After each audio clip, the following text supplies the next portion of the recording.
Elas estão lá há mais de 100 anos. Sobreviveram a crises econômicas, a chegada da modernidade e a perda de clientes para os shoppings. Algumas com os mesmos produtos, outras mudaram de endereço.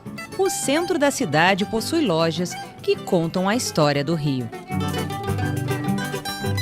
No ano de 1870, a Casa Granado abriu as portas no mesmo endereço que ainda é hoje, na Rua 1º de Março, antiga Rua Direita. A casa, fundada por um português, José Antônio Granado, logo se tornou a farmácia mais tradicional da cidade e fornecedora oficial da corte. Há 110 anos, o povilho antisséptico foi criado. É o produto mais antigo, que teve a fórmula aprovada por Oswaldo Cruz e permanece a mesma até hoje. A tradição continua, mas a empresa cresceu e hoje produz no Rio mais de 4 milhões de unidades mensais de desodorantes, talcos, sabonetes, entre outros produtos. Tem uma rede de 7 farmácias no país, além de mais de 50 mil pontos de venda. Se a Granado atrai pelo olfato, a Visão tem atraído há mais de 150 anos clientes para a Casa KV, ou simplesmente KV. Entrar nela é voltar ao passado e esquecer da correria do dia a dia. Fundada pelo imigrante francês Augusto Charles KV em 1890, 6 meses após a proclamação da República, é a confeitaria mais antiga da cidade e mantém até hoje o visual do Rio Antigo.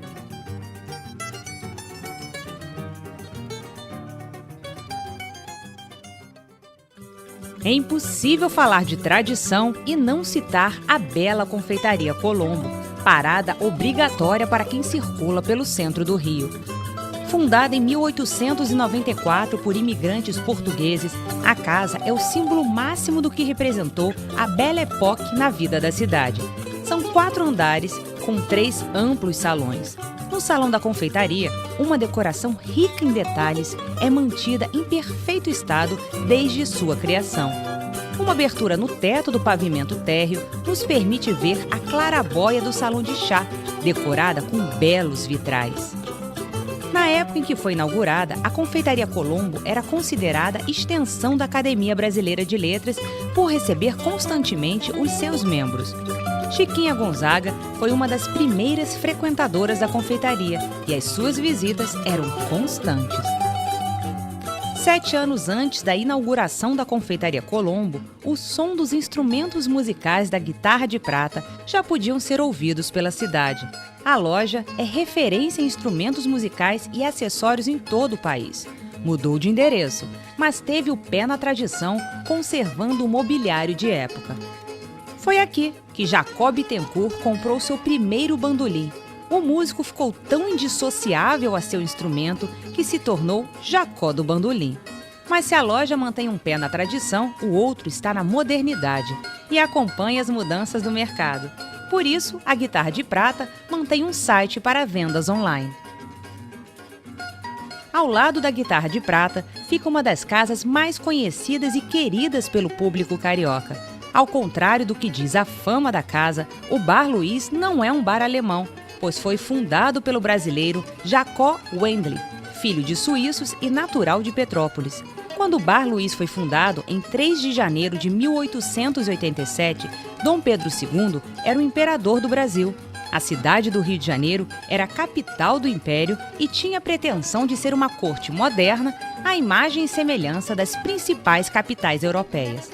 Com a abertura da primeira cervejaria do Rio de Janeiro e graças a um bem-sucedido acordo comercial, Jacó iniciou, 1 ano depois da abertura de sua casa, a comercialização da cerveja em sua forma crua, ou seja, o chopp.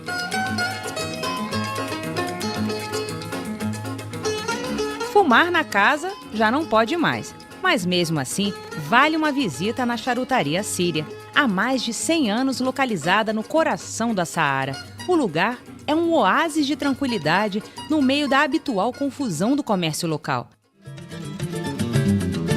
O forte desse restaurante centenário são as omeletes e os sanduíches que substituem tranquilamente uma refeição.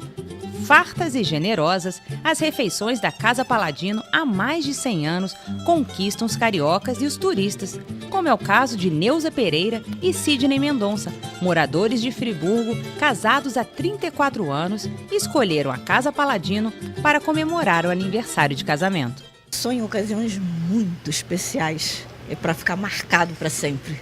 Então, aquelas ocasiões que vão morrer com a gente. Então, a coisa que nem aquela história da Luluzinha que vai ao sótão, né? Ela gosta tanto do sótão que só vai uma vez só para se lembrar, né?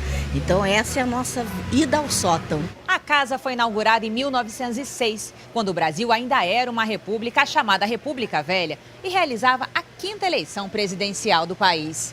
Mas ao entrar aqui nesse bar-mercearia, negócio comum do início do século XX, a sensação é que damos um salto no tempo, mas para trás. E a nossa imaginação viaja, pensando nos homens que chegavam a cavalo para beber com os amigos e depois levavam as compras para casa. A mesma decoração desde que foi fundada e os detalhes como a madeira talhada nos ajuda a viajar no tempo. Ao longo das paredes, cristaleiras antigas exibem as mercadorias.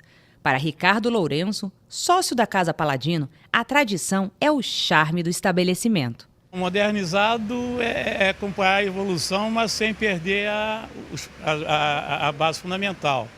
Quer dizer, o Paladino podia ter virado uma lanchonete, uma pizzaria, e a gente sempre fez questão, às vezes até com alguns prejuízos, porque a modernidade faz parte progressiva do comércio.